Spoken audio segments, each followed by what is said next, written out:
do baile funk para a presença de Deus. Eu oro para que esse vídeo vá de encontro a corações, mente que precisam ouvir esse testemunho.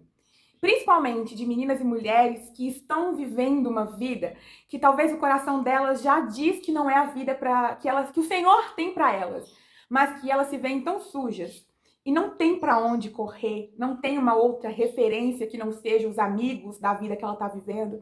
Talvez você olhe para a sua história e pense assim: depois de tudo que eu fiz, Deus não vai me aceitar de novo.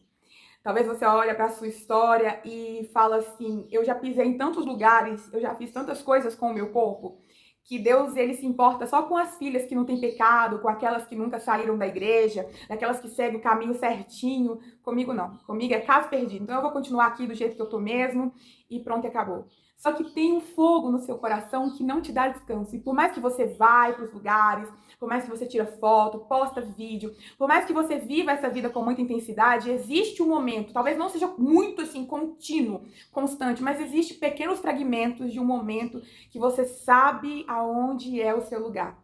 Talvez eu esteja falando para pessoas desviadas, que saíram da presença de Deus, ou talvez eu esteja falando com pessoas que nunca se foram cristãs, que não cresceram numa casa cristã, numa família cristã, mas que começam a identificar de uma forma diferente um chamado. Parece que Deus está querendo me dizer uma coisa. Não sei que coisa que é, mas Ele está me dizendo. Eu oro para que o Senhor use esse testemunho para a glória dele.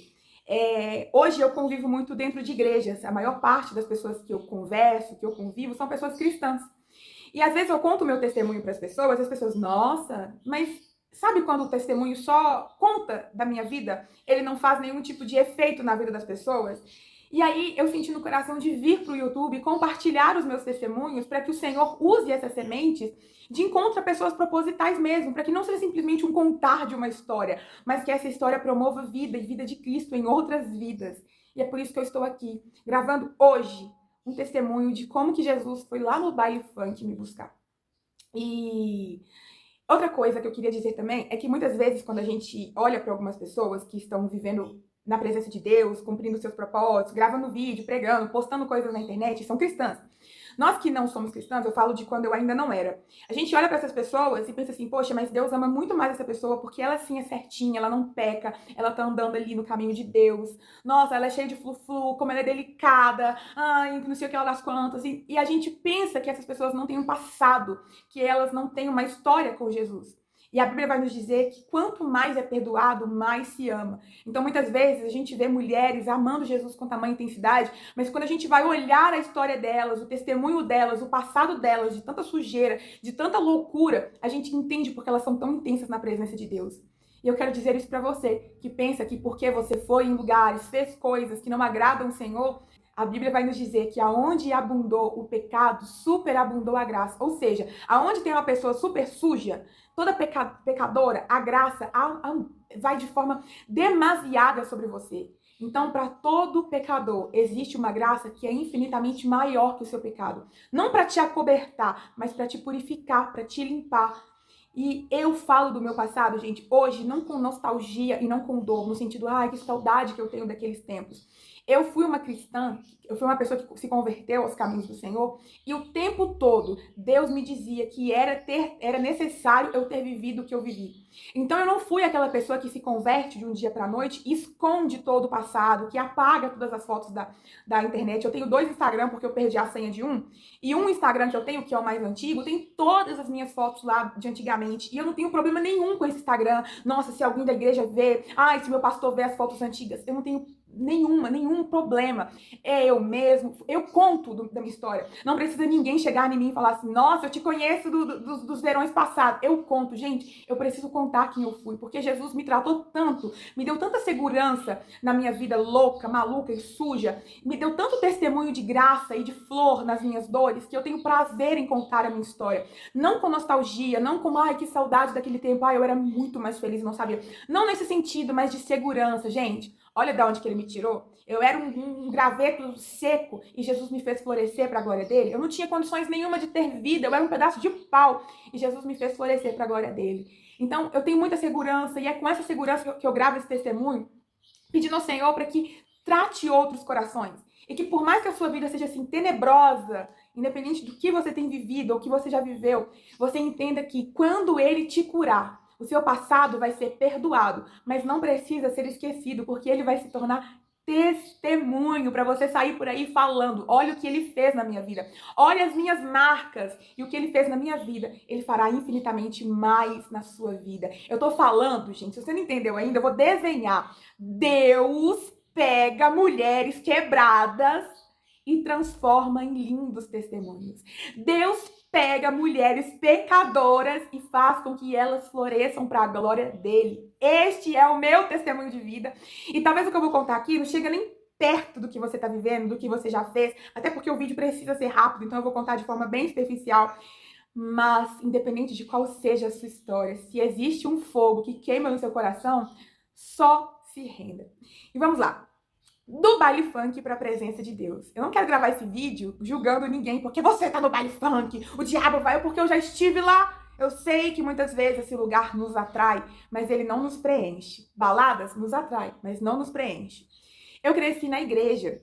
Com 4 anos, a minha mãe se converteu em uma igreja totalmente doutrinária, daquelas que tinha que usar saias, que não podia usar esmaltes, cheia de doutrinas. E a minha mãe, ela teve um grande encontro com Deus, porque o meu irmão era designado para morrer, né? Ele nasceu para morrer. E o Senhor faz um grande milagre na vida do meu irmão. Então a minha mãe, quando ela viveu esse milagre da cura do meu irmão, ela viveu um jogo de 360, 180 na verdade, né? 180 na vida dela, de um ponto ao outro. E ela se entregou por completo na presença de Deus. Minha mãe que usava roupas de calça, maquiagem, acessórios, ela se entregou para aquela realidade que ela estava vivendo. Só que eu era uma criança de 4 anos e a minha mãe, ela não me obrigou a seguir o mesmo caminho do dela. Ela dizia assim, olha, quando chegar o momento certo, você vai fazer as suas escolhas. Então eu não vou te obrigar a fazer as minhas escolhas. Em relação a doutrinas, né? Você vai fazer as suas doutrinas. Porque com 4 aninhos de idade, eu já era muito vaidosa, eu já gostava de esmalte, eu já gostava de muitos acessórios. E ela não tirou isso de mim. Porém, havia não é uma regra, mas é algo que eu vivi com a minha mãe. Quando eu ia na igreja, a minha mãe me vestia de vestidinho, ela tirava os acessórios em respeito àquela igreja. E tudo bem, eu não acho que ela estava errada. Só que eu aprendi desde criança que para chegar diante de Deus, eu tinha que tirar aquilo que eu era, me vestir de outra pessoa para poder chegar na presença de Deus, entre aspas, para poder ser aceita. Só que isso não foi uma coisa que minha mãe me ensinou, isso foi uma coisa que a minha mente captou, entendeu, e eu não sabia verbalizar aquilo quando criança, eu fui crescendo com aquele pensamento, que para chegar diante de Deus, eu tinha que me vestir de outra pessoa, eu tinha que tirar a minha identidade e me vestir de outra identidade. Então, durante boa parte da minha infância e da minha adolescência, eu vivia esse jogo duplo. Eu era eu na minha vida comum, na minha escola, na minha casa, mas quando eu ia para a igreja, eu tinha que me vestir com outras roupas. Era em respeito à doutrina, mas aquilo fez um nó na minha cabeça. Resumo de tudo isso. Quando eu cheguei ali na fase dos 10, 11, 12, 13 anos, o inimigo começou a contar uma mentira na minha mente que eu acreditei. Nessa fase, né, de adolescência, que a gente já começa a ter alguns desejos, aonde até mesmo o mundo se torna muito mais atrativo pra gente, o inimigo começou a falar no meu coração, na minha mente, que Deus não me amava. Ele amava muito mais as outras meninas da igreja, porque elas viviam a doutrina 24 horas por dia, como se eu fosse uma farsa, como se eu fosse uma pessoa que Deus não amasse, porque eu desobedecia, entre aspas, Deus através da falta de obediência às doutrinas. E ali, com os 10, 11 anos, eu já começo a viver os meus dilemas de não querer ir na igreja mais. Eu amava ir na igreja. Desde criança, eu sempre gostei de dizimar e de ofertar na casa de Deus. Amava os momentos de louvor. Embora eu não entendesse o que a palavra, né, ministrada estava dizendo, eu amava ir na igreja. Mas com 10, 11, 12 anos, eu já não tinha mais prazer em ir para a igreja. Então, quando minha mãe me chamava para ir para o culto, eu sempre arrumava uma desculpa. Eu ia andar de bicicleta no bairro e demorava mais tempo para chegar, porque eu não queria ir para o culto. Eu lembro perfeitamente de uma vez, quem é da minha idade aí vai saber, de um tamanquinho de madeira que a gente tinha, que a gente andava top. Eu cortei o negocinho de que enfia o dedinho entre os dedos do pé assim, eu cortei aquele elástico e subi o morro assim, que a gente ia a pé pra igreja, subi o morro cruzando os dedos assim, ó. Aí quando chegou na metade do morro, eu soltei o pé e falei, ó mãe, ó, do nada arrebentou. Ela, então pode voltar pra casa. E aí eu voltei pra casa e aproveitei e fiquei na rua com os meus colegas de rua. Isso criança, então eu comecei a sabotar as minhas vidas na igreja. Porque eu não me sentia amada. Eu cria que Deus não me amava, que ele amava mais as outras meninas. E isso eu pensava assim, porque eu não sirvo a doutrina, porque eu não tô ali 100% na presença de Deus. Com 10, 11 anos, eu não queria fazer parte mais do coral de crianças, eu participava assim desde de pequenininha, gente, eu sempre fui muito geniosa.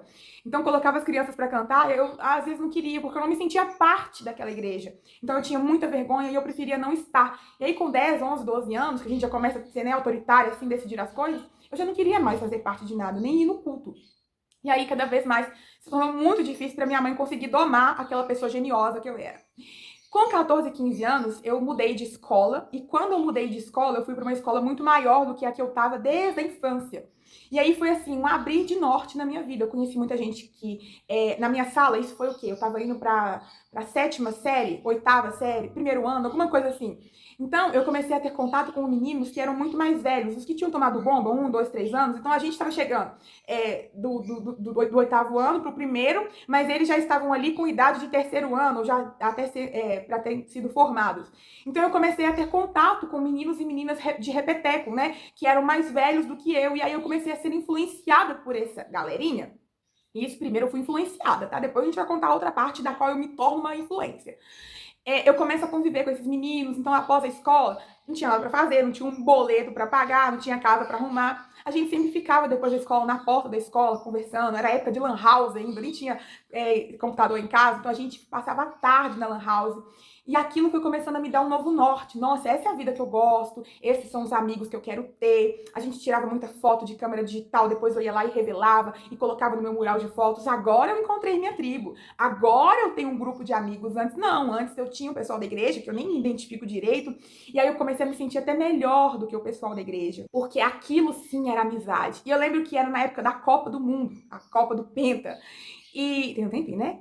E aí acabava, né, que a gente se juntava para assistir os jogos. Era tempos que era feriado praticamente na hora dos jogos, né? O Brasil parava assim e a gente começava a ir para casa de um, para casa de outro para assistir os jogos. Então cada um levava um quilinho de carne e a gente assava a carne ali. Só que eu não bebia, eu não usava drogas, eu nunca tinha transado nem nada do tipo. E aí, eu era uma inocente no meio daquilo tudo, caindo literalmente de paraquedas. Muito inocente, gente.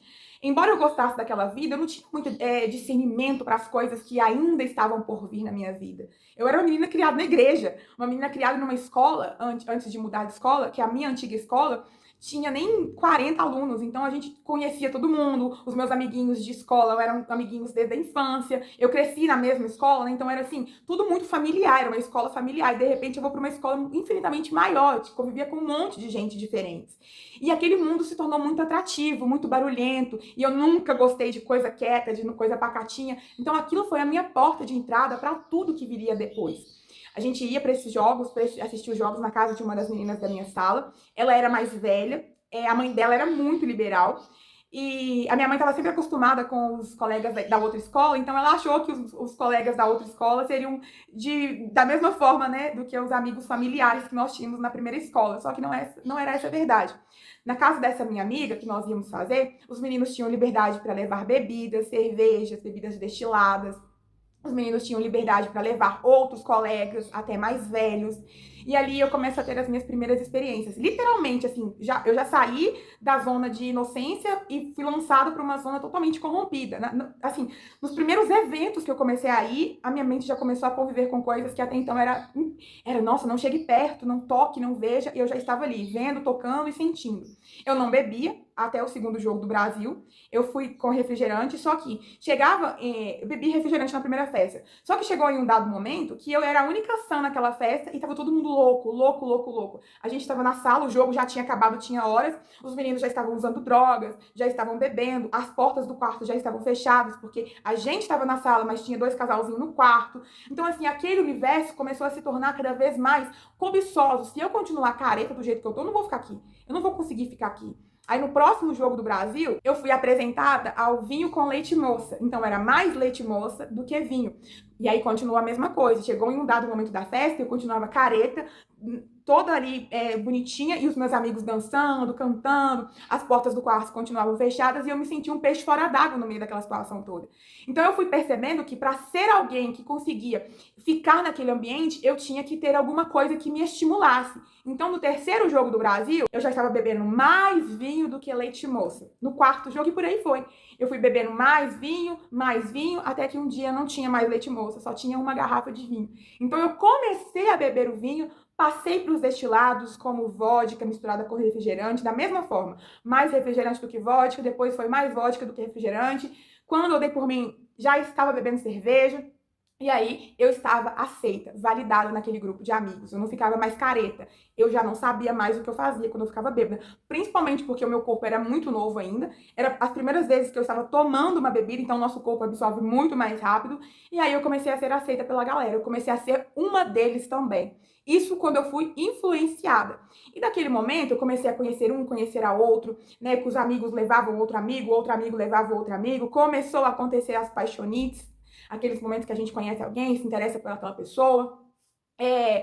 As saídas após a nossa aula se tornou cada vez mais intensas, então cada dia era na casa de um, e a casa de um não tinha mãe de tarde, não tinha pai, era só a galera da escola. Então naquele ambiente escolar se tornou assim a porta de entrada para tudo que eu fui viver depois. Começou assim, numa inocência, eu vou fazer trabalho na casa do fulano e não tinha nada de trabalho, eu tinha que chegar em casa e fazer o trabalho depois, porque a gente ficava fazendo outras coisas.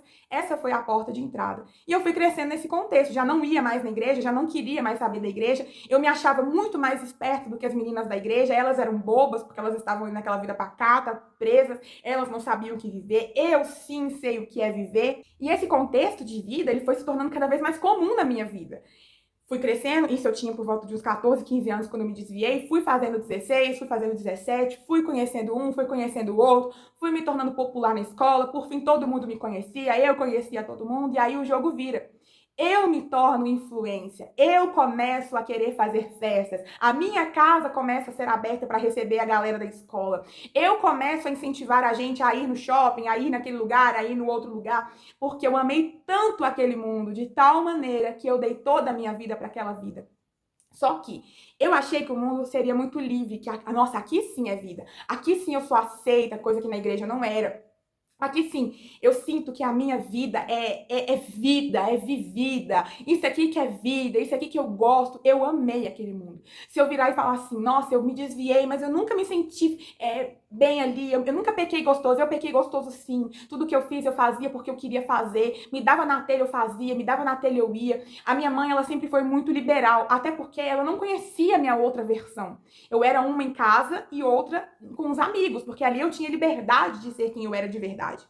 E ali ela achava que eu estava na escola, que eu estava estudando, que eu estava realmente fazendo aquilo que eu dizia que eu estava fazendo, só que era a minha perdição. Bebidas, eu nunca usei drogas ilícitas, fora a bebida, eu nunca usei. Porque a minha mãe sempre conversou comigo, não use. Eu estudava numa escola que todo semestre tinha conscientização de drogas, então assim, sobre isso eu não me lancei em relação a drogas por conta porque eu sou forte, porque eu sou boa, não. Foi porque o conhecimento chegou até a minha mente, né? Tanto pelas conversas que a minha mãe tinha comigo, tanto quanto a escola que eu estudei, que era uma escola mais familiar, mais fechada. Havia muito conhecimento sobre drogas ali, então eu sempre me mantive distante da maconha, do pó, do loló, até do loló, do lança-perfume, né? Aqui na minha região fala loló. Então, assim, eu sempre me mantive distante dessas drogas ilícitas, mas eu sempre convivi muito perto. Então, teve situações de carregar drogas para os meus colegas quando vinha a polícia. Não, segura aí que eles não vão te revistar porque você é mulher. E aí eu segurava. Então, aquele contexto, embora eu não usasse, se tornou muito comum. Vamos ali comigo, ali onde? Ali na favela, ali no beco, ali na Baiana. E a gente subia, eu ia com os meninos tranquilamente. Tipo assim, pra mim era uma aventura. Aquela vida era uma vida totalmente liberal. Eu convivia de forma muito fácil com tudo aquilo que até então, na presença de Deus, era muito ilícito para mim. E eu fui crescendo, o tempo foi passando, das festinhas após a escola foi dando espaço para as boates, para as festas de sítio, que a gente ia cada vez mais distante dos sítios, né? Que a minha região tinha muitos sítios na época, então os meus colegas, eu comecei a entrar com eles em sociedade pra gente alugar um sítio e ficar o final de semana ali no sítio. Então os meninos alugavam som, não tinha carro de som, gente. A gente tá falando da idade dos 16, 17 anos, então um ou outro tinha carro. Um ou outro tinha carro de som. Só que aí a gente foi conhecendo os meninos mais velhos, que tinha carro de som, então os meninos foram levando os carros de som, nossas festas foram ficando atrativas, cada vez mais atraindo pessoas. A gente começou a lucrar com as festas. Só que tudo que a gente lucrava, a gente gastava no outro dia com mais bebida, os meninos com mais drogas, a gente alugava mais uma diária de sítio, então a gente não tinha dinheiro para gastar com coisas nossas, era tudo aquilo ali mesmo. Ganhava muito dinheiro, mas gastava muito dinheiro ali mesmo. E isso com 16, 17, 18 anos, eu já não era mais a Ju que se desviou da presença de Deus. Eu já não tinha mais limite. Eu já não tinha mais freio. Eu saía de casa todos os dias, eu ia para a escola de manhã e só voltava de noite. Eu não dava explicação para minha mãe. A minha mãe trabalhava muito, então às vezes ela nem via que eu tinha ficado o dia inteiro fora de casa. Eu sempre fui muito de estudar, então eu chegava em casa, fazia meu dever, as minhas notas estavam ok. Então ela nunca viu que eu estava caindo em rendimento. Em escola não, mas eu caí em rendimento de outras coisas, né? Fui quebrando princípios, fui me envolvendo, conheci e aí todas as suas amigas já perderam a virgindade, só você que é virgem, então preciso resolver esse problema, você resolve esse problema com o primeiro que vem na sua frente, você dá aquilo que é de valor que você tem, que você sabe que a sua mãe te ensinou a não dar de valor para qualquer um, mas você precisa fazer algo para ser aceita. Caso contrário, você vai ser a única diferente no meio da sua turma e você cede à tentação com muita facilidade. E enfim, talvez essa minha história seja a história de muitas pessoas, ou a sua história seja infinitamente muito mais profunda, muito mais impactante do que a minha. Mas essa foi a minha história, esse foi o contexto na qual eu fui inserido, né? Nas libertinagens que foram abrindo diante dos meus olhos e eu fui ali, me envolvendo em tudo aquilo ali com muita intensidade. Eu gostava daquilo, eu me tornei a líder da minha galera. Era eu que chamava os meninos para viajar, porque agora a gente já tinha mais de 18, mais de 20, nós já trabalhávamos, tinha o nosso dinheiro. Então era eu que falava, gente, vamos pro carnaval de tal cidade, gente, vamos viajar para tal praia, gente, vamos em tal festa, vamos em tal boate. Me tornei promoter de festas, então eu sempre consegui entrar de graça nos rolês. Isso bebendo cada vez mais, bebia muito, muito, muito, gastava muito dinheiro com roupas, porque cada rolê tinha que ser uma roupa, a gente tinha que estar sempre bem vestida. Eu transitava, gente, de festa de traficante a festa de policial, eu transitava em todos os contextos sociais, eu conhecia muita gente, eu era muito popular, todo mundo sabia quem era a Ju, todo mundo me conhecia, eu tinha todo mundo nas redes sociais. A minha casa, quando eu fazia aniversário, quando a gente fazia festa, enchia de gente, porque eu conhecia muita gente. A casa da Ju era o ponto de referência. Os meus colegas vinham aqui pra casa dia de semana, do nada, estamos chegando aí, a gente fazia umas coisinhas pra comer, os meninos ficavam aqui. Então a minha casa se tornou uma casa muito aberta pra tudo aquilo. E eu me sentia muito vista, eu me sentia muito amada, eu me sentia muito querida. Só que no fundo a gente sabe que as pessoas sempre querem algo em troca daquilo, né? Não é uma amizade que você fala assim, eu realmente sou bem vista. Hoje eu entendo isso, naquele tempo não. Naquele tempo eu dava muitas coisas, né? Então, assim, se alguém precisasse de dinheiro, eu emprestava. Se alguém precisasse de viajar, eu pagava uma parte da viagem. Então, eu tava sempre sendo muito útil para aquelas pessoas, ofertando a minha casa. Não tem casa para poder fazer festa. Não, vem pra minha casa. Eu queria tanto fazer meu aniversário, mas eu não tenho lugar. Não, faz o aniversário na minha casa. Eu sempre era muito solícita. Então, eu tava sempre muito bem vista, bem quista, muito bem acompanhada. Mas em troca de quê? Sempre tinha alguma coisa para as pessoas permanecerem ao nosso lado. Hoje eu entendo isso. Antes não. Antes eu achava que eu era amada, que todo mundo era meu amigo. E fui crescendo, né, 14, 15, 16, 17, 18 anos e foram se estendendo, né, os dias, os rolês, as festas, as viagens. E aí tinha um lugar aqui na minha cidade, em Belo Horizonte, que chamava Quadra da Vilarinho. E esse lugar tinha um baile funk todo domingo. Era tipo uma matinê, começava de tarde e até de noite. E esse lugar acontecia coisas assim, terríveis, terríveis. Tinha um corredor que as meninas passavam, e todo mundo passava a mão nas meninas, e as meninas faziam questão de passar ali. Era tudo muito explícito. Então, assim, hoje o que a gente vê na rua, que a gente vê nas redes sociais, nos vídeos, né, que a galera posta dessas festas, no meu tempo isso já acontecia, não vou dizer, no meu tempo não tinha isso, tinha isso, só que era muito fechado, era muito reservado, era feito em lugares afastados, não era tão explícito, não era publicado, não era divulgado, não era postado no Orkut, não era nada do tipo. Então, assim, já existia e a gente que vivia nesse contexto não tinha celular com câmera, ou celulares com câmera que tinham eram horríveis, a gente não tinha esse hábito. Tem um meme que fala, né, ainda bem que não tinha câmera digital na minha época, e é bem isso mesmo. A gente já vivia as coisas que vivem hoje, só que hoje é muito mais explícito. Então, nesse lugar que chamava Quadra da Vilarinho, era tipo uma quadra fechada, acontecia coisas terríveis ali. E os meus amigos iam todo domingo. Tô indo pra quadra, tô indo pra quadra. E aí eu criei o desejo de ir pra quadra. Eu quero conhecer esse lugar. lugar. Se esse lugar é tão tenebroso assim, se todo mundo tá indo e gosta de ir, eu quero conhecer esse lugar também. E aí tinha um amigo meu que a gente era como se fosse um irmão, ele me adotou como irmã, né?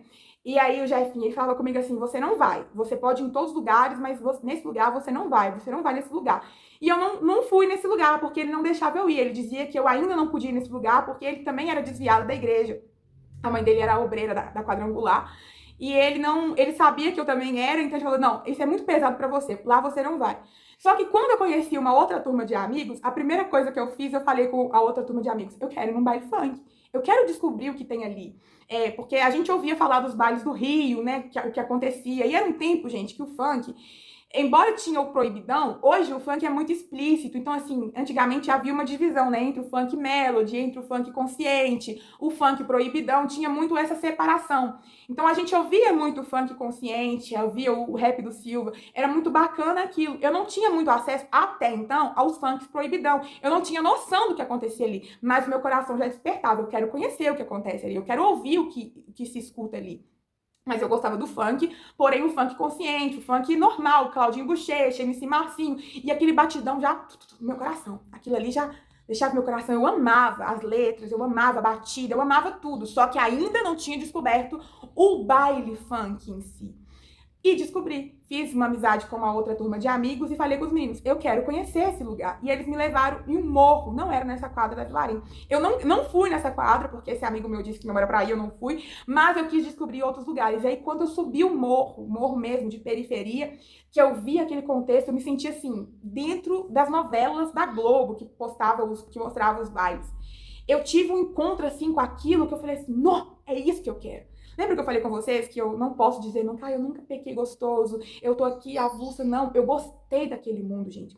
Como eu tinha crescido na igreja, muitas vezes eu falava assim, eu vou viver minha vida inteira do mundo, tudo que eu tiver pra viver, e quando eu tiver, sei lá, uns 60, 65 anos, quando eu já estiver no fim da minha vida, aí eu me converto. Depois que eu já estiver casado, com meus filhos, com meu marido, porque eu quero viver tudo. Eu achava que entregar minha vida para Deus era morrer, não era poder fazer mais nada. E, gente, hoje eu entreguei minha vida para o Senhor, eu não tenho tempo para sentar na frente de uma televisão, porque a vida, para a glória de Deus, é muito agitada. E é uma agitação com propósito, né? A gente está fazendo muitas coisas, mas coisas saudáveis, coisas lícitas e não ilícitas, como antes. Então, quando eu cheguei naquele baile, eu me identifiquei muito, eu gostei muito daquilo. E aí foi a porta de entrada para eu querer ir sempre para os bailes funk. Eu ia muito para as boates, para as baladas, era a época do sertanejo universitário, mas sempre no final de festa tinha os bailes, né, os momentos de funk, então eu gostava daquilo, aquilo me chamava atenção. Eu gostava muito daquilo. E perto da minha casa tinha muitos sítios, como eu falei com vocês, então a galera alugava os sítios durante a semana, a gente pagava uma taxa para poder entrar, às vezes as mulheres entravam até de graça. Ah, a mulher bebe pouco. Eu não entrava nesse contexto, né? Porque quando eu comecei a beber muito, muito, muito, muito, porque eu queria ficar livre. Eu queria fazer coisas nas festas que normal eu não tinha coragem de fazer. Então eu precisava me vestir de outra pessoa. Igreja, gente, aqui ó, já tinha me afastado completamente. Na época da escola, a mãe do meu amigo, que era uma obreira da quadrangular, ela ia na porta da escola chamar os amigos dele para nos convidar para os cultos da igreja e nós íamos e aí levávamos ele. Porque como eu não conseguia levar ele, esse amigo meu Jefinho, ela chamava a gente indo, ele ia. Então, eu ia esporadicamente quando ela nos chamava para poder ir na igreja. Então, foi os contatos que eu tive durante esse tempo, quando a dona Eva nos chamava para ir para a igreja. Mas eu ir por vontade própria na igreja, não existia mais isso. A minha mãe também não conseguia mais me convidar para ir para a igreja. Então, o mundo lá fora se tornou atrativo, se tornou muito mais legal, muito mais divertido. E foi nesse contexto que eu fui descobrindo os bailes de periferia, os bailes de favela, os morros. Aqui na minha cidade tem um lugar que chama Caldeirão do Diabo. O que seria esse caldeirão? Você sobe um morrão assim, e depois você desce o morro. E aí, nesse contexto aqui, tem uma zona de tráfico, uma zona de periculosidade. A polícia não vai lá com tanta frequência. E os meninos dessa região, que você sobe e depois desce assim, que chama o Caldeirão, eles fazem, na verdade, muitos bailes. Então, eu saía da minha casa, do conforto da minha casa, e subia esse morro e descia pro Caldeirão constantemente. Então, eu conhecia muita gente desse contexto. E era da polícia ao traficante. Porque, às vezes, tinha uns colegas meus que eram da polícia, então, quando eles faziam festa na casa deles, eu ia também. Se tinha festa na favela, eu também ia. Então, eu cruzava perfeitamente esses dois mundos com muita tranquilidade. Isso foi até um dom que o Senhor me deu. E quando eu me converti, eu falei assim, Deus, quando eu não era convertida, eu transitava nos dois mundos, polícia e traficante. O que o Senhor quer fazer com esse dom meu de comunicação? O Senhor diz, eu quero que você transite entre a igreja e os becos e as vielas. Eu quero que você volte para os lugares onde você um dia esteve, mas agora evangelizando. Então eu sempre tive esse dinamismo, essa comunicação com os dois mundos. E fui cada vez mais frequente nos bailes. Eu fazia promoter de festas, de boate, depois comecei a trabalhar com promoter de shows, então eu ganhava um dinheirinho extra muito bom. Se eu vendia 2 ingressos, eu ganhava o meu, e aí vendia mais ingressos, trocava, ganhava mais outro ingresso, aí eu vendia aquele ingresso. Então eu tinha um dinheirinho no bolso. A vida de balada, ela me deu um lucro, mas era tudo gastado ali mesmo. Eu comprava roupa, viagem, eu nunca parei pra, eu vou comprar um carro, vou comprar um apartamento com o dinheiro que eu ganho, não. Era tudo gasto com aquela vida mesmo. Então ganhei muito dinheiro, mas também perdi muito dinheiro.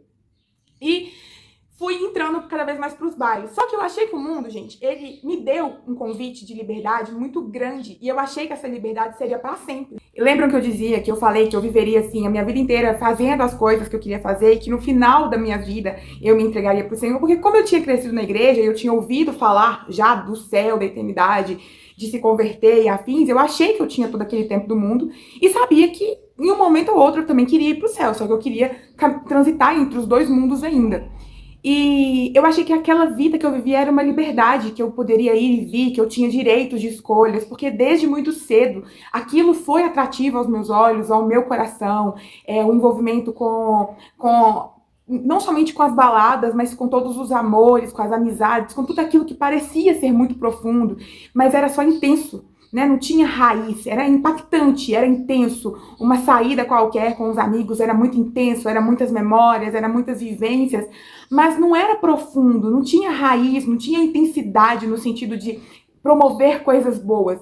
Então a gente vive aquela vida intensa, e aquilo faz a gente pensar que aquilo é uma vida digna de ser vivida até as últimas consequências de velocidade, de risco, de perigo, eu não tinha, por exemplo, como eu comecei, esse vídeo fala sobre quando eu comecei a frequentar os bailes, eu via ali as pessoas armadas e aquilo já não me apontava medo, sabe? Era normalidade aquilo pra mim. A gente se sentir desejada por esses homens, sabe? Então, nesse dia mesmo, tinha um rapaz que ficava olhando, meu amigo falou, falei pra você não olhar, vambora, porque é perigoso, mas a gente gostava do perigo, a gente gostava desse desejo. Parece que quanto maior a patente do cara, melhor a gente queria se envolver, porque aquilo era um padrão.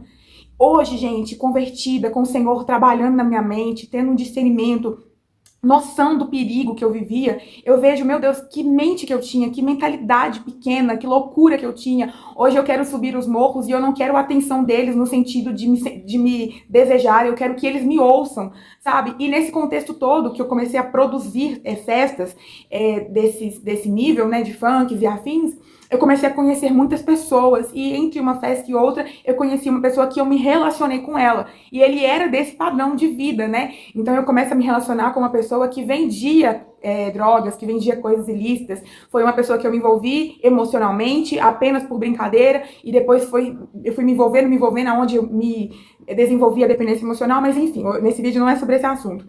Eu comecei a estar cada vez mais frequente e trazer... Antes eu só ia pro baile, né? Antes eu só ia pros bailes. Então aquilo que a gente vive no baile, morre no baile. Mas aí eu me apaixono. Então eu começo a trazer o baile pra minha vida. Eu começo a trazer toda a cultura daquele mundo pra minha história. E eu me apaixono por uma pessoa e eu começo a viver um grande conflito. Meu Deus, o que eu faço agora? Eu vou 100% pra vida dele ou eu trago ele 100% pra minha vida? Aonde eu tento trazer ele 100% pra minha vida e foi um fracasso, um fiasco emocionalmente pra mim, porque eu me desgastei muito. E não deu certo, e enfim. Então, de tanto conviver com aquilo, tudo aquilo se tornou muito normal e parte da minha vida. Até então não era, e começa a ser. Só que paralelo a tudo isso, o meu coração começa a sofrer com as crises de ansiedade, os conflitos com a dependência emocional naquele relacionamento, a minha tentativa de atrair ele para o meu mundo, mas estar cada vez mais envolvida no mundo dele. Eu começo a viver algumas experiências como mulher, de não ser a única mulher na vida dele, eu que tinha o sonho de casar, de ser mãe. Eu começo a estar cada vez muito mais inserida naquela cultura do que de fato só ir para os bailes. Antes era só uma diversão, antes era só uma noite. Agora eu começo a atrair para minha vida as consequências de que tudo aquilo que acontecia ali, né? Então, muitas vezes eu ficava em casa enquanto ele estava nos bailes, quando ele estava vendendo as coisas, e aquilo começou a fazer com que eu sofresse emocionalmente e fisicamente todas as dores que o mundo começou a me cobrar. Então, eu começo a sofrer na pele o que antes para mim era uma diversão, começa a se tornar o meu inferno, né? De saber que eu não era a única na vida dele, de querer que ele viesse para minha vida, mas ele ficava ali tentando me levar para a cultura dele cada vez mais. Aquilo se tornou minha fuga, então eu comecei a ter muita depressão, muita ansiedade, eu queria ir cada vez mais para os bailes, então eu ligava para os meus amigos, nossa, tem baile hoje, vamos subir pro baile, vamos para tal lugar. Já conhecendo muita gente, então você chega nos lugares, as pessoas já te conhecem, é muito bom você ser vista, conhecer todo mundo, aquilo te dá uma sensação de pertencimento, de status, e você só vai indo, e nisso uma dor já estava sendo gerada no meu coração, só que eu não sabia identificar que aquilo era depressão, que aquilo era ansiedade, que o que eu vivia naquele relacionamento era uma dependência emocional, eu não tinha discernimento de nada, eu só achava que preencher aquela dor, aqueles primeiros sinais de depressão com as coisas do mundo iria me ajudar, só que o mundo foi cobrando um boleto muito caro de toda aquela vida que eu passava no cartão, é livre, é livre, é livre, é um cartão de crédito sem limites, o mundo começa a me enviar boletos, me cobrando aquela conta, e aí quando eu dei por mim, eu já não tinha mais como pagar aquela liberdade, a liberdade me custou muito caro, ela custou a minha saúde emocional, ela custou o meu sonho de casamento, ela custou a minha maternidade, porque eu tentei segurar aquele homem de todas as formas, e até mesmo usando um filho que o Senhor não permitiu que nascesse, então aquilo foi mexendo muito comigo, se o Senhor não permitiu essa gestação é porque Deus está falando que eu nunca vou ser mãe, aquilo foi gerando dentro de mim muitas crises, muitas ansiedades, as traições foram roubando a minha autoestima, foram roubando a minha alegria, então eu que saía de segunda a segunda, que amava aquela vida, todo mundo me via nas redes sociais e falava assim, nossa, como ela é feliz, como a vida dela é divertida, de repente eu já não era mais aquela pessoa. Toda aquela vida que eu amava viver já não era tão divertida, mas continuou sendo aparência. Eu continuei postando vídeos, fotos. Eu lembro que uma vez a mãe de uma amiga minha falou comigo assim, Ju, você é muito feliz. De segunda a segunda você posta foto, porque era assim mesmo. Eu saía, depois que eu chegava da faculdade, eu saía, tinha um rolê, eu tava na faculdade, tava no rolê. Eu era assim, eu tava em todos os lugares, onde as pessoas me chamavam, eu estava, porque eu gostava daquilo. E quando eu comecei a ter depressão, ansiedade, né, tudo aquilo que a dependência emocional foi gerando dentro de mim, eu continuei tendo aquela rotina, a mesma rotina, eu não mudei nada, eu não fui pra dentro do meu quarto e me escondi no meu quarto. Eu continuei vivendo a vida que eu sempre estava acostumada a viver, só que eu já não era mais a mesma. Então eu tinha crises de ansiedade, de choro nos lugares, quando eu bebia as coisas se tornavam muito piores, tinha crises e crises e crises de choro, de mutilação, eu ia pra dentro do meu quarto quando eu chegava das baladas, eu chorava muito. Eu lembro uma sexta-feira, eu não esqueço desse dia, eu tava voltando da faculdade, um amigo meu me ligou e falou, eu tô passando na tua casa pra te buscar daqui a alguns minutos. E aí eu cheguei da faculdade, tomei um banho e tive uma crise de choro no chuveiro. E eu não conseguia limpar o rosto, que chorava tanto que eu não conseguia limpar o rosto pra poder me maquiar. Então eu peguei o secador e fiquei com um tempão com o secador ligado na cara pra minha pele ficar seca e eu poder passar uma maquiagem. E aquele dia eu falei assim, nossa, que ponto que eu cheguei, o que tá acontecendo comigo? Só que eu não sabia buscar ajuda, sabe? Eu não sabia aonde recorrer, eu ia às vezes desabafar com as minhas amigas e elas estavam piores do que eu, ou a gente ficava competindo de quem tava com a vida pior. E foi nesse contexto que Deus começa a entrar na minha vida, né? Talvez ele nunca tivesse saído, eu que saí da presença dele, literalmente eu que saí da presença dele, talvez não, mas isso é certo. E eu começo a ter alguns sinais de que Deus estava ali me chamando, só que eu ainda não sabia que esses sinais eram o Senhor me chamando. E aí tinha uma amiga minha, ela não era minha amiga, né? Na época era minha amiga, mas depois eu entendi que ela não era.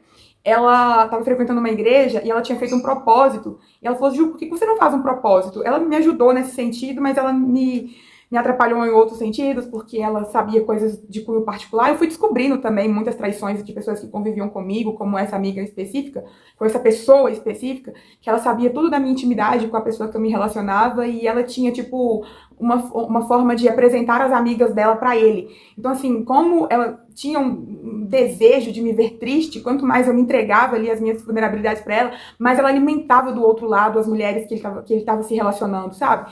Então, foi uma pessoa que eu comecei a conviver com muito tipo de pessoas que não eram minhas amigas, meus amigos, mas eu abri a porta da minha casa, do meu coração, da minha vida, para aquelas pessoas, e eu fui descobrindo as traições daquelas pessoas, sabe? Aquilo que eu achava que seria pra sempre as minhas amizades, de repente eu fui me decepcionando com elas, e cada decepção eu ficava, poxa, será que eu tô sozinha?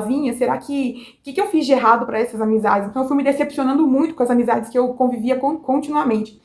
E nesse contexto todo, o Senhor começa a falar comigo, começa a querer me chamar, só que eu não sabia para onde ir, eu não sabia que aquele era um sinal que a presença do Senhor estava na minha vida, porque parece loucura, mas quanto mais o Senhor me chamava, pior ficava a minha vida. Quanto mais o Senhor queria me purificar, mais eu me frustrava no mundo. E a gente tem essa falsa sensação, né, de que quando Deus quer fazer alguma coisa na vida da gente, ele simplesmente tira a gente do olho do furacão. E não, parece que quando Jesus literalmente chegou na minha vida, o furacão começou a ser mais violento, mais radical, e eu fui ali sucumbindo naquele lugar. E sem controle, eu perdi o controle da minha vida, eu perdi a minha identidade, eu só chorava, eu entrava pra dentro do meu quarto, vindo os pensamentos de suicídio, eu cheguei a tentativas de suicídio algumas vezes, eu tomei muitos remédios, eu tentei comprar uma droga que misturando com bebida destilada, o coração da gente acelerava, a gente tinha um ataque cardíaco e morria. Então, assim, eu fui tendo aqueles pensamentos porque eu queria me livrar daquela dor. E Deus querendo falar comigo, e eu não entendendo que aquela situação toda era o Senhor me colocando dentro de um funil. E aí eu começo a ter algumas experiências com Deus, mas não experiências sobrenaturais, até então não sobrenaturais. Depois eu comecei a ter umas experiências que são de cunho sobrenatural. Mas eu me recordo que teve algumas situações que eu ia pra dentro do banheiro das baladas chorar, e teve duas situações específicas, como por exemplo uma moça que era segurança do banheiro, e eu chorando copiosamente, ela falou assim, menina, por que você tá chorando? Aí eu contei pra ela que era por causa de um relacionamento, ela falou assim, se ele não te quer, vai sonhar os seus sonhos, vai sonhar os sonhos que Deus tem pra você. E tinha tanto tempo que eu não ouvia ninguém falar isso comigo, tipo assim, sonhar os sonhos que Deus tem pra mim, você tá doida, moça? Deus tem sonho nenhum pra mim, não. E uma outra vez, também dentro do banheiro, eu tava com uma colega minha de rolê na época, e ela era cristã, desviada também, da quadrangular. E ela falou comigo assim, ela colocou a mão no meu ombro e falou assim, Ju, se você tem forças pra voltar pra presença do Senhor, volta, porque eu já não tenho mais. Eu já acabei com a minha vida, na época ela tinha um relacionamento com uma outra moça, então ela se via muito impura, muito suja, por ela ter um outro relacionamento com outra menina, e ela pensava que eu tinha mais condições de voltar pra presença de Deus do que ela. Mal ela sabia que nós duas, por mais que eu não tinha nenhum relacionamento com mulher, eu tava tão pecadora como ela, não havia distinção entre eu e ela. Então a mesma graça que tinha sobre a minha vida também era um convite irresistível sobre a vida dela. E ela, até hoje, ela não aceitou esse convite, ela continua vivendo aquela vida, mas eu não esqueço do empurrão que ela me deu. Então algumas coisas começaram a acontecer no meio dos rolês, de Deus ir ali, usar uma pessoa ou outra para poder falar de mim, falar comigo, na verdade. E eu comecei a ter alguns pensamentos de volta para o Senhor, de volta, não de voltar para a igreja, mas de voltar a orar. Sabe, Deus, o Senhor ainda tá aí? Se eu fizer um propósito, igual a minha amiga, que era minha amiga na época, falou, faz um propósito. Aí eu comecei a fazer esse propósito e tirei a bebida, né? Falei, vou ficar não sei quantos dias sem bebidas. E aí eu ia pros rolês, porque eu não tinha amigos que não bebiam, todos os meus amigos bebiam. Eu continuei frequentando as baladas, mas eu não bebia. Então eu fiquei muito tempo sem beber. Quando eu fiquei sem beber, e eu bebia muito, bebia de perder o controle do corpo, da mente. Quando eu fiquei sem beber, eu ficava muito careta nos rolês. E aí eu via todo aquele contexto, sabe? Eu lembro que eu fui uma vez numa festa, e as minhas amigas subiram na mesa e começaram a dançar, e um monte de caras começaram a encoxar elas. E aí eu falei assim, Deus, tipo, isso não é o que eu quero pra minha vida, porque eu quero casar, eu quero ser mãe, eu quero ter filhos. E eu acho que eu também estaria na mesa, só não tava porque eu tava sem beber e não tive coragem de subir, mas se eu tivesse bebido eu também tava ali. Eu falei, não é isso que eu não quero ser um instrumento, eu quero que alguém me valorize, eu não quero que alguém me veja como algo que pode ser tocado a qualquer momento. Então eu comecei, quando eu fiz esse propósito de ficar sem bebida, eu comecei a ter uns impactos com a vida que eu levava. Eu gostava muito de velocidade, mas quando eu tava bêbada, quando eu voltei de uma festa uma vez e meu amigo começou a acelerar o carro, eu falei com ele, pelo amor de Deus, para, nós vamos morrer, a gente vai bater em algum carro. E ele olhou pra mim assim e falou assim, mas como assim? Você sempre gostou? Eu falei assim, não, mas hoje não, hoje a gente tá muito louco. Ele, mas sempre estivemos. Eu, não, hoje não. Porque eu comecei a ter um outro olhar daquela vida que eu levava por conta do propósito. Só que eu não tinha outra referência, não tinha outro lugar pra ir. E ali eu comecei a ter algumas visões de vida que eu não queria mais ter. Só que eu não sabia pra onde correr. Eu continuei estando ali porque era o único lugar, era o único grupo de amigos que eu tinha. Tudo era a minha rotina, a minha vida. E aí, nesse primeiro momento que eu comecei a sofrer essa dor, essa dependência, essa depressão, eu achava que aquilo ia passar muito rápido. Eu achava que era só uma fase ruim, que quando o relacionamento amadurecesse, já tinha um tempinho de relacionamento, as coisas dariam certo, tudo ficaria bem, a gente se casaria e seríamos felizes pra sempre. Só que aquilo era como se eu estivesse tentando buscar ajuda cavando pra baixo o buraco, sabe? Então eu caía de cabeça. Em vez de pedir ajuda pro alto, pedir socorro pro alto, eu pedia socorro cavando a minha própria cova. Então eu ia cada vez mais pra baixo. Muita depressão, muita crise de choro. Eu era feliz, eu era divertida. Só que ninguém sabia disso. Nas redes sociais eu era impecável. Todo mundo via aquela vida de balada, de rolê, de faculdade. Eu tinha a vida perfeita, gente. Segundo o padrão do mundo. Eu trabalhava, eu tinha uma condição financeira de bancar os meus luxos, de fazer as minhas viagens. Não era rica, mas eu tinha condições de fazer o que eu queria, comprar a roupa que eu queria, ir pro lugar que eu queria, pra balada que eu queria, saía de segunda a segunda, fazia faculdade. Então, assim, era a faculdade que eu queria fazer. a vida que eu tinha era perfeita, eu não tinha o que reclamar, só que havia uma dor dentro do meu coração.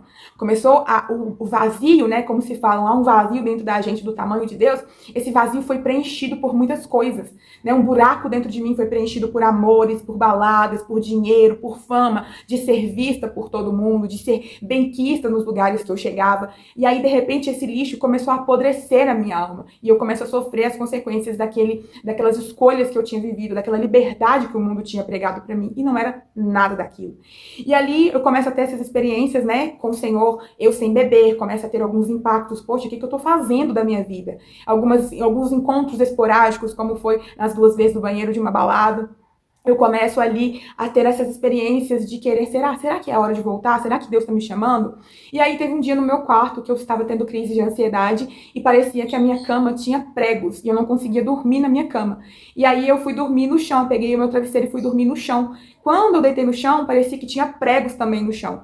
E eu fui e fiquei desesperada. Falei, não, sabe uma coisa? Eu vou voltar pra cama. Aí na hora que eu voltei pra cama, eu tava desesperada, gente. Eu não dormia mais, eu só chorava. Eu caí em rendimento na faculdade. Eu já não cuidava mais da minha beleza como antes. Eu fui me entregando pra depressão de uma forma que eu perdi a minha identidade, a minha essência. Eu já não era mais a mesma. Nem eu me reconhecia. E aí, nesse dia específico que eu tava dormindo, minha cama tinha prego, o chão também, tava tudo queimando, parecendo aquele incêndio no meu quarto, não tinha conforto com nada, era só choro. De madrugada, eu lembrava das traições, eu tentava controlar ele de dentro de casa e ele na rua, uma pessoa que eu me relacionava. Então, a madrugada pra mim era horrível, era terrível. E nesse dia, quando eu fui levantar do chão pra cama, que eu fiquei na posição de joelho, na hora que eu fiquei de joelho, assim, pra poder levantar na cama, veio aquele bálsamo, sabe? Aquele vento, assim, e a janela do quarto fechada, e eu parei assim, eu falei, Jesus, o Senhor tá aqui no meu quarto. Ainda dá tempo. E eu só chorei naquela madrugada, gente. Não fiz nenhuma oração.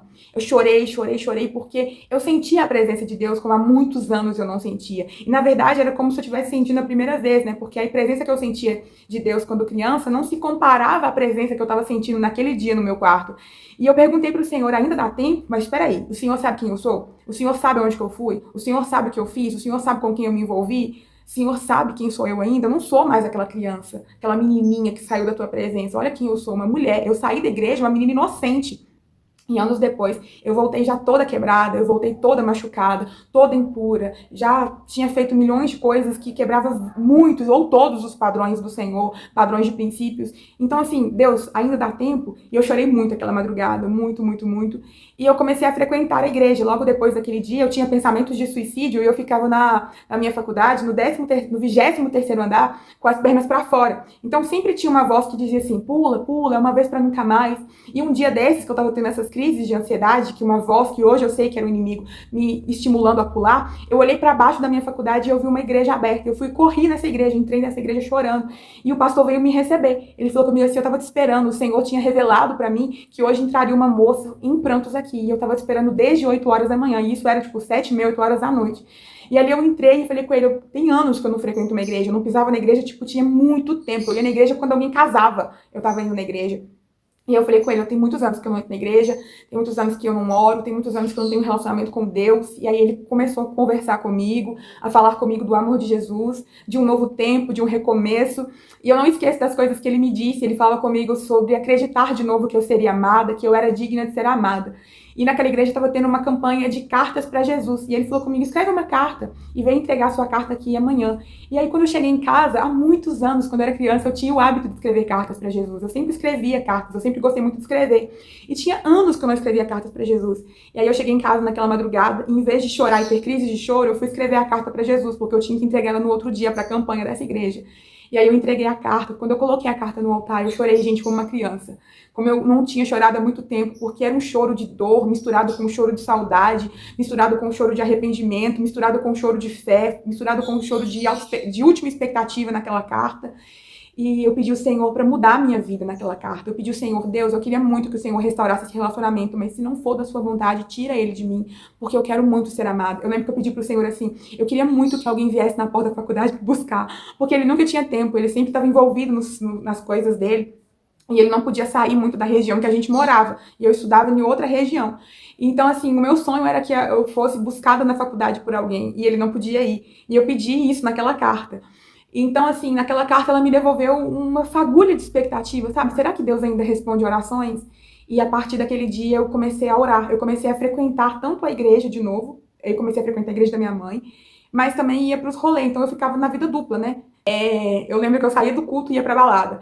E eu comecei a trazer aquele rapaz pra presença de Deus, eu quis ali comprar aquela briga, eu tava fraca na fé e querendo comprar uma briga que eu não conseguia, sabe? De trazer ele, de evangelizar. Ele chegou aí algumas vezes na igreja comigo, mas enfim.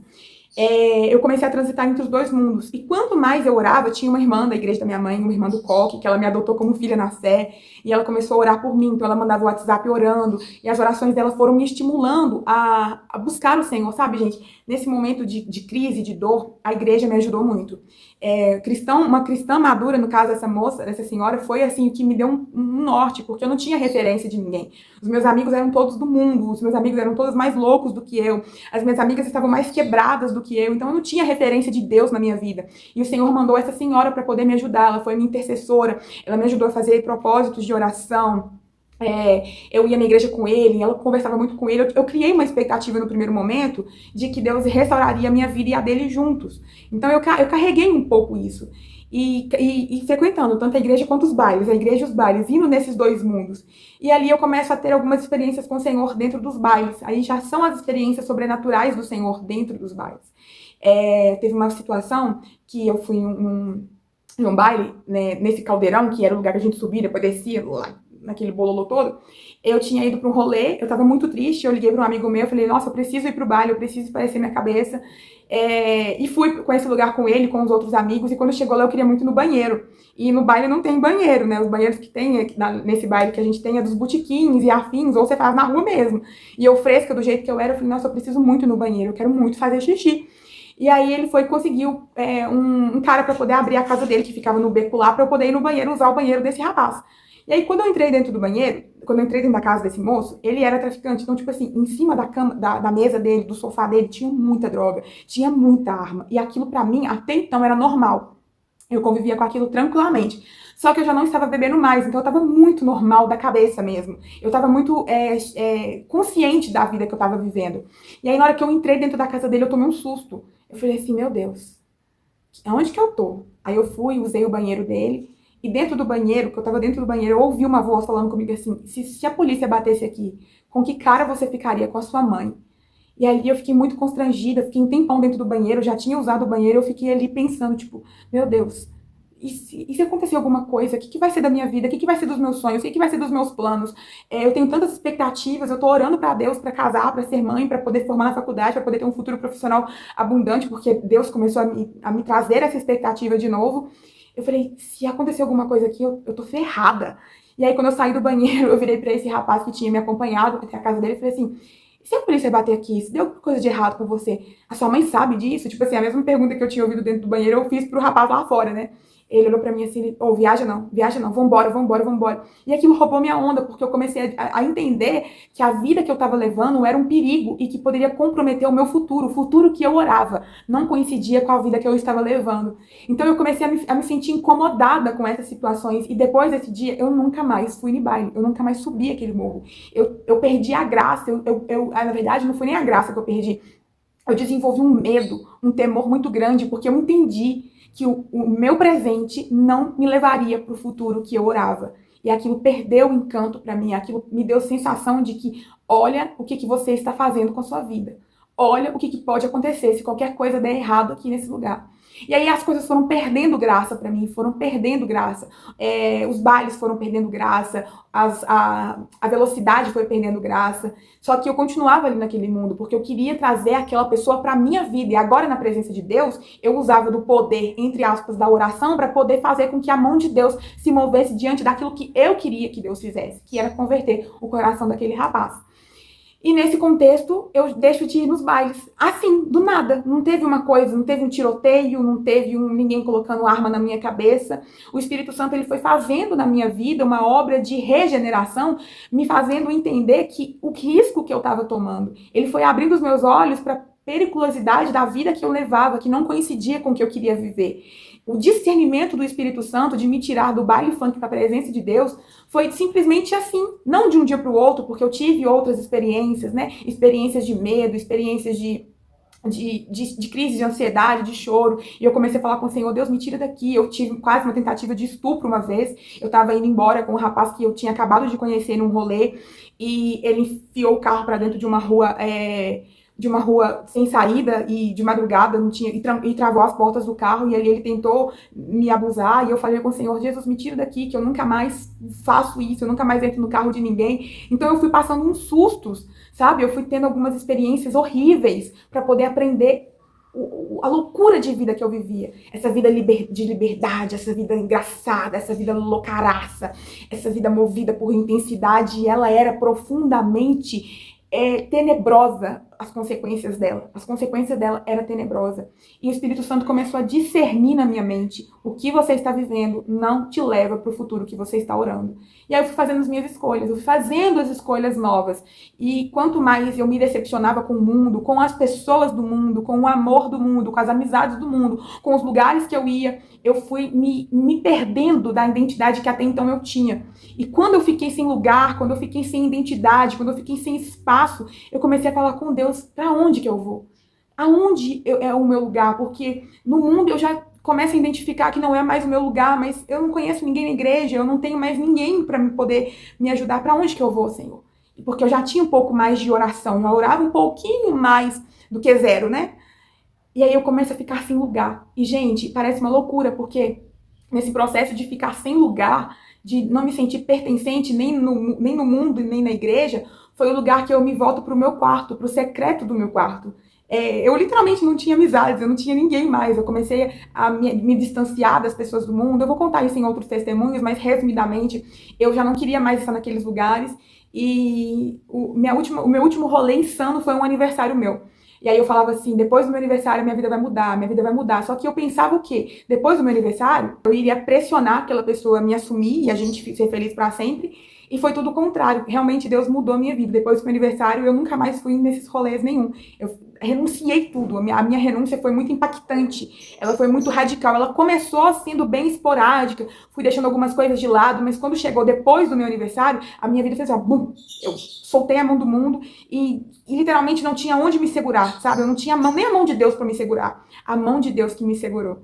Quando eu soltei a mão do mundo, aquela corda que você vai segurando, segurando, segurando, que vai rachando a sua mão, que vai ferindo a sua mão, porque eu tentava me segurar. Eu achava que aquilo era a minha única vida. E aí quando eu solto assim, Deus segura a minha mão. Antes de cair, antes de borrachar no chão, ele segurou a minha mão. E ele me levou pro meu quarto. Ele me levou pro meu secreto. Então era eu e Deus, Deus e eu. Eu passei muita crise financeira porque eu perdi o meu extra, né? Que eram os rolês. Não tinha noção, não tinha lógica eu continuar, eu querer ir para a presença do Senhor e continuar vendendo aqueles ingressos, promovendo aqueles eventos. Então, as renúncias que eu fui fazendo, elas foram me trazendo consequências, inclusive a crise financeira. Então, eu não tinha dinheiro para nada, eu não tinha dinheiro para sair, eu não tinha dinheiro para absolutamente nada. E quando eu tinha um dinheirinho, eu comprava um açaí e colocava 2 colherzinhas no negócio de açaí, no potinho de açaí, e falava: Jesus é o Senhor. Já que eu não tenho ninguém para poder dividir a vida, eu vou dividir a vida com o Senhor. E eu pensava que eu estava fazendo, tipo, Deus pagar uma penitência em ser meu parceiro, e era tudo que ele queria, né? Ele queria que eu chegasse no ápice da dependência só dele. Eu vou contar detalhes em outros testemunhos, mas somente dando uma pincelada assim, eu renunciei às redes sociais durante 2 anos, eu renunciei ao celular durante 2 anos, porque eu tava tão machucada, gente, que eu precisava ter um ato insano de busca por Deus, de mais tempo com o Senhor, para poder estar ali na presença dele. E quando eu falo do baile funk para a presença de Deus, eu não falo para a igreja, porque eu fui para a igreja, eu frequentava os cultos, era inclusive o único lugar que eu ia, porque era faculdade, serviço e igreja e casa. Eu não saía, eu não tinha amizade nem para ir no shopping, nem para ir na sorveteria, eu ia com Jesus. A presença de Deus, ela me levou para o secreto do meu quarto, para minha intimidade. Ali onde eu fui tratada, eu tive muitos choros, ali onde eu fui convencida dos meus pecados. Eu me achava uma pessoa até então sem pecados. Poxa, eu não tô matando, eu não tô roubando, então eu não fiz nada para merecer essa penitência toda. E no secreto com o Senhor, ele foi me mostrando os meus erros, as minhas escolhas, as consequências. Eu estava colhendo muitos frutos das minhas consequências, e a presença do Senhor foi o meu quarto, foi estar no meu quarto, com as portas fechadas, fazendo o chão do meu quarto de uma lagoa de tanto chorar, onde as lágrimas se misturavam com suor. E essa dependência do Senhor, né, de descobrir Jesus ali, eu ficava o tempo todo lendo a palavra de Deus, porque eu queria aprender mais do Senhor. Eu me segurei literalmente na barrinha das vestes do Senhor. Havia um sangue que não parava de sangrar dentro da minha alma, e tudo que eu tinha era a palavra do Senhor, então eu precisava tocar naquela palavra. E ali eu comecei a estudar, se eu tinha alguma dúvida, eu assistia alguma pregação, então eu fui assistindo pregação atrás de pregação, tudo isso no secreto do meu quarto. E ali eu fui tendo as minhas experiências com o Senhor, experiências de cura, experiências de conversão, experiências de arrependimento, experiências de confissão de pecados, de entendimento das coisas que eu tinha feito, dos princípios que eu tinha quebrado. Ali o Senhor foi me ensinando a renunciar, porque quando a gente renuncia o mundo, você não renuncia um dia só. Você tem que renunciar todas as vezes que você tem vontade de tocar naquilo de novo, de ligar para aquilo de novo, de fazer um flerte. Então, enquanto eu ainda estava com meu celular, embora eu tivesse renunciado o mundo, eu ficava o tempo todo vendo nas redes sociais quem tá seguindo quem curtiu tal foto. Eu ficava muito ligada àquela pessoa ainda que eu tinha uma dependência nela, porque a dependência ela foi sendo curada em um processo de santificação, também não foi de um dia para o outro, e eu precisei de uns anos de convivência com o Senhor, de tratamento com o Senhor para estar 100% curada, e sozinha, solitária. Então foi assim o momento que eu mais tive experiências com o Senhor, experiências de jejuns, de oração. Às vezes eu falo, Deus, eu preciso voltar naquele tempo, eu preciso fazer umas loucuras, mas a vida da gente mudou completamente. Então assim, fazer um propósito de ficar 2 anos sem celular hoje é muito mais difícil, porque não é impossível, né? E talvez eu esteja colocando um empecilho na frente, mas se o Senhor pedir, a gente entrega. Às vezes eu entrego as redes sociais, fico 5 meses, 6 meses sem Instagram, eu faço isso ainda, mas na época eu fiquei 100% sem nada, sem nenhum tipo de aparelho telefônico. Eu vendi o aparelho telefônico, né?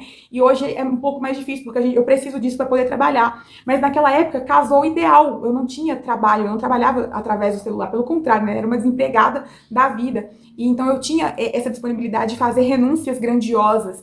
E aquele tempo foi assim o trampolim para onde eu estou hoje. Foi naquele tempo que eu fiz as orações de entrega, foi naquele tempo que eu fiz as orações buscando propósito de vida no Senhor. Foi naquele tempo que eu orei para o Senhor dizendo, Pai, se o Senhor me curar dessa depressão que eu estou vivendo, eu vou viver minha vida inteira contando para o maior número de meninas e mulheres que o Senhor se importa com as nossas dores.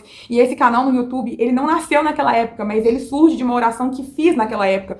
Então tudo que eu estou vivendo hoje são orações que eu tinha orado naquele tempo.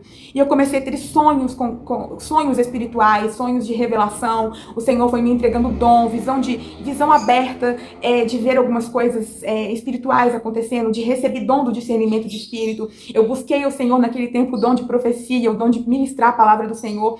Tudo no secreto do meu quarto. Gente, tudo que eu vivo hoje, a base de tudo que eu vivo hoje foi vivido no secreto do meu quarto naquele tempo. Os dons que eu buscava, eu estou recebendo hoje, eu estou vivendo eles hoje. As orações por cura, por faculdade. Eu tive que trancar a faculdade naquela época. Hoje eu sou formada, tem 3 meses que eu me formei na faculdade. E naquela época era impossível fazer faculdade. Tudo que eu fui chorando naquele tempo, que literalmente eu plantei chorando, hoje, 6 anos depois, eu estou colhendo algumas coisas ainda eu estou crendo que o Senhor fará. Mas eu fui curada no meu quarto, na presença do meu quarto. Eu tinha essa irmã do coque que eu falei pra vocês que me ajudava muito em oração, mas eu falo que quem me levantou do chão do meu quarto foi o próprio Senhor. Ele foi o meu pastor, ele foi o meu mestre, ele foi o meu evangelista, ele foi o meu profeta, ele foi o meu apóstolo. Jesus foi tudo na minha vida naquele momento. No chão do meu quarto eu lia a palavra, do chão do meu quarto eu chorava, do chão do meu quarto eu gemia de dor, do chão do meu quarto eu tinha as experiências com o Senhor. Então assim, dentro do meu quarto eu vivi as maiores experiências com o Senhor, e eu confesso a vocês que hoje, até mais madura, com mais conhecimento da palavra do Senhor, eu sinto saudade das experiências que eu tive naquele tempo, porque aquelas experiências me salvaram. Aquelas experiências que a gente contando parece loucura, né, para quem não conhece a palavra de Deus. Aquelas experiências foram a minha base para estar aqui hoje, foram um trampolim para eu estar aqui hoje. A dor me lapidou, a dor foi pedagógica, a dor me fez renunciar. Parece que quanto mais o Senhor me apertava, assim, mais eu gritava, confessando pecados. Então, assim, a presença de Deus, que eu falo do baile funk, para a presença de Deus, foi do baile funk, dos rolês, das baladas, dos shows, para o secreto do meu quarto. E ali eu tive encontros com Jesus que floresceram minha alma, que me submeteram a processo de santificação, de cura, de tratamento, e que hoje são testemunhos. Tudo naquele tempo. E Como eu disse para vocês no início do vídeo, eu queria muito falar disso, porque eu queria um tempo grande, sabe? Às vezes a gente conta para uma pessoa ou outra, e é rapidinho, uma fala ou outra, e eu queria esse espaço no YouTube para poder gravar o testemunho em várias partes e contar detalhes, porque às vezes a gente conta o testemunho de uma forma rápida, e parece que foi fácil pra mim. E aí você olha pra sua história e fala, nossa, só na minha vida é demorado, só na minha vida é assim. E quando a gente tem esse espaço no YouTube pra contar com mais tempo e deixar essa semente aqui pra glória de Deus, se ele quiser levar isso pra uma pessoa que leva, pra duas que leva, pra três que leva, mas sabe, eu queria muito que esse vídeo fosse em pessoas intencionais, para moças, para mulheres, para meninas, jovens, assim como eu, que estão entrando nessa vida com 14, 15 anos, como eu entrei, ou mulheres mais maduras, como eu estava ali na minha fase dos 20, hoje eu já passei para a casa dos 30, mas quando eu conto essa história, eu estava ali na casa dos 20, ou pessoas que estão na casa dos 30, ou pessoas que estão na casa dos 40, enfim, que o Senhor leve esse vídeo para as pessoas falarem, poxa, é isso que está acontecendo comigo. Então, se Deus fez com essa menina, se Deus tirou ela do mundo, levou ela pro quarto dela, o que eu tô vivendo não é loucura. A presença do Senhor pode vir no meu quarto. Peraí, se Deus pegou essa pecadora e fez uma coisa muito louca na vida dela, um processo de florescimento, Ele pode fazer na minha vida também. E é por isso que eu gravei esse vídeo. Eu sei que ele ficou grande, mas ele ficou cheio de segredos, que muitas vezes até hoje eu não contei pra ninguém, e eu derramei esses segredos aqui nesse vídeo, e eu peço que o Senhor faça dele o que Ele bem quiser. E é isso, sabe? Que esse testemunho, ele fale ao seu coração. Eu também era uma quebrada, eu era uma falida, uma fracassada na vida. Eu tinha feito muitas escolhas erradas, e olha que o vídeo a gente só conta uma parte de tudo. Eu tinha feito muitas escolhas erradas, eu chorei sangue, eu me feri muito.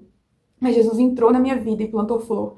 E eu tô aqui cumprindo o propósito, aquela oração que eu tinha feito lá no meu quarto, alguns anos atrás, Senhor, no dia que o Senhor me curar, eu vou contar para outras meninas que estão vivendo o que eu vivi, que o Senhor se importa com as nossas dores. Gente, eu tô muito feliz de gravar esse vídeo, porque tinha muitos anos que eu queria gravar, que eu queria contar esse testemunho, mas nunca dava tempo, sabe? Nunca tinha um tempo, ou parece que meu coração nunca tinha aberto para contar do jeito que eu contei aqui hoje. Então, nossa, que bom. Acho que é a primeira vez que eu gravo esse vídeo falando sobre isso. Então vai, vídeo, faça a vontade do Senhor e que seja, assim, a conversão de muitas meninas, de muitas mulheres, para a glória de Deus. E é isso. Ficamos por aqui e até os próximos vídeos, os próximos devocionais, os próximos textos. Um beijo no seu coração e Jesus planta flor onde há muita dor. E aonde abundou o pecado, superabundou a graça. Onde tem muito, muito, muito pecado, tem muita, muita, muita, muita graça de Deus.